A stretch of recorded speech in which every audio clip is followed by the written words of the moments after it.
it seems that in the situation we're in now, sort of globally speaking, that it would be useful for people of religious faith to note that there are other people of religious faith with whom they have much in common, one of them being religious faith, and that they are also confronting, as people of religious faith, a world that is attempting to, let's say, shake itself free of that. And so it isn't exactly obvious to me that it's a great time for people of religious faith to concentrate on their differences, given that there are perhaps more important elephants to address, let's say, or fish to fry. And so I've been I'm very ignorant about the Islamic tradition, and I'm trying to rectify that. It's very difficult to step outside your own culture and to really understand someone else's. And I'm under no illusions, I hope, about the degree of understanding that I've managed, but I have tried to understand what we might share in common, and that's crucial. And so certainly one of the ideas that we all share in common on the religious front, let's say, is that there is an ultimate unity that should be placed above all else. And so that's part of the great monotheistic tradition. And I'm going to speak mostly as a psychologist rather than as, say, an advocate of the Christian tradition, because it isn't obvious to me that Let me kind of push back a little bit on that point, because you're an individual, like, obviously in your newest book, you're talking very categorically about precision. And I would say you're an individual that is very precise. You're categorized, like, if I was to say anything, I would say that you're an individual that's scrupulously meticulous in exactitude and, I don't know, meticulousness or whatever, yeah? So you speak and you think about what you're going to say before you say it. That's what you're known for. And in fact, if someone says something which is kind of off the mark a little bit, you pull them up for it, right? And usually because I don't understand it then. Yeah, no, for example, like the Kathy Newman interview, like the assumptions and the questioning that she had when she was questioning herself, you pulled her up on it. And that's why it became so popular, the discussion was so popular. And you're a clinical psychologist. So what I was going to say is this, like, for example, if I were to make a video, right? I say this message to to white Canadians or something, yeah? Yeah. And I said, it's hard to talk to them. And I say, look, sensitively, why don't you reach out to some Russians, or, heaven forbid, reach out to the Black Africans or First Nation people, whatever it may be.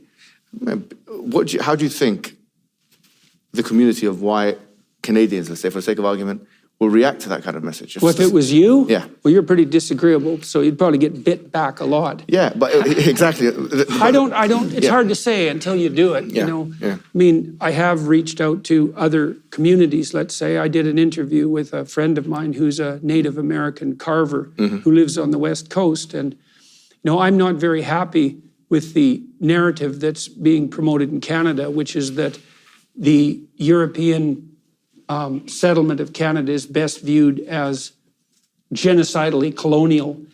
And having said that, my friend, this carver, was in a residential school in Canada, and the residential schools were put forward by the government in an attempt, and other institutions, in an attempt to separate the Indigenous children from their families and then socialize them rapidly according to European norms. And there was some positive motivation for that, and sometimes that helped and worked, but one of the things that did happen was that some schools were, let's say, invaded by people of a pronounced pedophilic and sadistic bent, and my friend ended up in one of those schools, and his life was so dreadful that you can't even hear about it without serious emotional damage. And so, I went forward with that discussion, and it was very contentious, but it went very well, and it told a story that was true and needed to be told. Yeah. And so, you step into foreign territory at your peril, that's for sure. But, and it was relatively difficult for me to arrange for this to be a possibility. Yeah, of course. But my thought, again, because I'm trying to look for what we have to offer each other rather than what divides us, I thought it was worthwhile.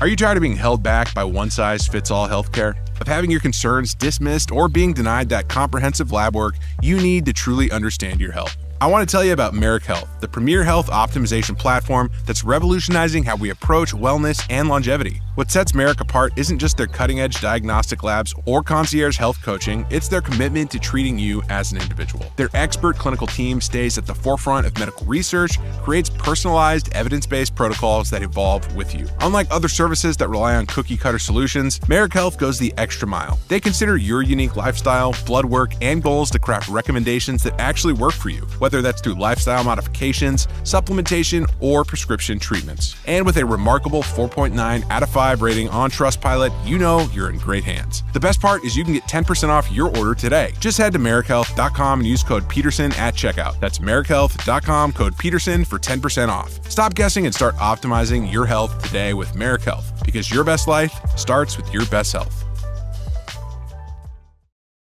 But let me push back again once again on this point. So, for example, it's not always what you say. Sometimes it can be what you don't say. So, for instance, I think you've become somewhat of an emblem of Western civilization, right? In terms of you're an intellectual. Heaven help us.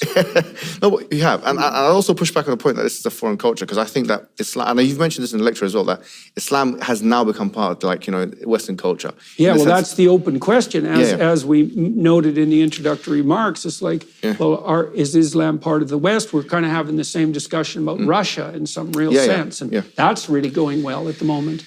Yeah, so there's that part. But what I would say is that, if there is a bloody history of Western colonialism, and that's almost undeniable. Like, for example, look at Algeria, for instance. Algeria, when it was annexed by France. There's no dispute There's no dispute in what happened there. So the issue, I'm giving you one example of many. The Spanish colonialism of Latin America, for example. There are things that happened. And I'm not saying that's not things that happened on the Western front. Yeah. There are things that happen on the Muslim front as well, of course. This is true. Yeah, no doubt about it, right? No, I'm not going to stand here and, defend the Muwahidun who came and were very intolerant to Jews and Christians and kicked them out of their homes and so on like that, who existed in Spain as well, in fact. So the point is, I feel like, I don't know, as a psychologist, I think my question would be to you, don't you think, is it of any benefit to be concessionary in this regard? Like, to start off a discussion by saying, like, we know that these are things that could cause resentment. Right? Yes. Because, like, for example, I know a lot of Algerian people, and this is very clear in their historical memory. Yes. And the accusation will be that the West have colonial amnesia here. They are not taking into account what they've done. I'll be honest with you. Well, they don't even know how. Well, okay. So, do you see what I'm saying? Yeah, well, absolutely. Yeah. I mean, look, here's how I would address that psychologically. In many of the mythological stories that I've read, there is the motif of the evil uncle.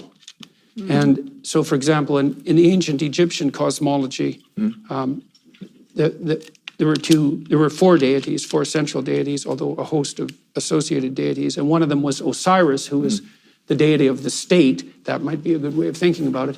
And he had an evil brother, Seth, who was always conspiring in the background to overthrow the state and to establish his own rule, say, based on power. And the Egyptians, this is thousands of years ago, had figured out by that point, because their society was quite large, that there was something in the social structure itself that posed a threat to the structure, and that was the tendency for the structure and its leaders to become willfully blind, and for conspiratorial powers or patterns that would use resentment and the desire for power to overthrow that. And they thought of Osiris as willfully blind and Seth as an eternal danger, and that's true. But there's another element to the evil uncle too, which is that in some real sense, and it's a very difficult thing to sort through morally, all of us walk on blood-soaked ground, because human history is, in some regards, a nightmarish catastrophe. And some of that's just because life was so difficult, but it's also because people did in unbelievably cruel and malicious and deceptive, committed unbelievably cruel and atrocious and deceptive acts. And so we're all stuck with this problem that here we are in relative peace and harmony so far, although we seem to be doing everything we can to try to disrupt that at the moment. And part of the price that's being paid for that is an endless litany of historical catastrophe. And then we all have to face up to, well, what does that mean for us in terms of our individual responsibility? And how do we construe ourselves and our society in light of that fact? And we could go back and forth continually about whose historical atrocities were worse. Yes. And that's a rough contest because, you know, the devil is definitely in the details there. And then it also brings up the other problem, which is, well, when the Spaniards went to Central America, a lot of the bloodshed they produced, or the death they produced, was actually a consequence of the introduction of disease, because that took out about 95% of the native population in the Western Hemisphere. And then the conquistadors were, well, maybe they weren't the finest representatives of the highest flowering of Western civilization. We don't know to what degree they were the sort of thugs that couldn't get along at home and went out adventuring. And even if I, say, attempted to take full responsibility for that, I'm not sure what it would mean, because I suspect I have a lot more in common with you people in the modern world than I do with Spanish conquistadors from 300 years ago. Now, I'm not saying I bear no responsibility for the bloodshed of the past, but I would say we all bear that responsibility, and that's something, I would say that's something like the conception of original sin.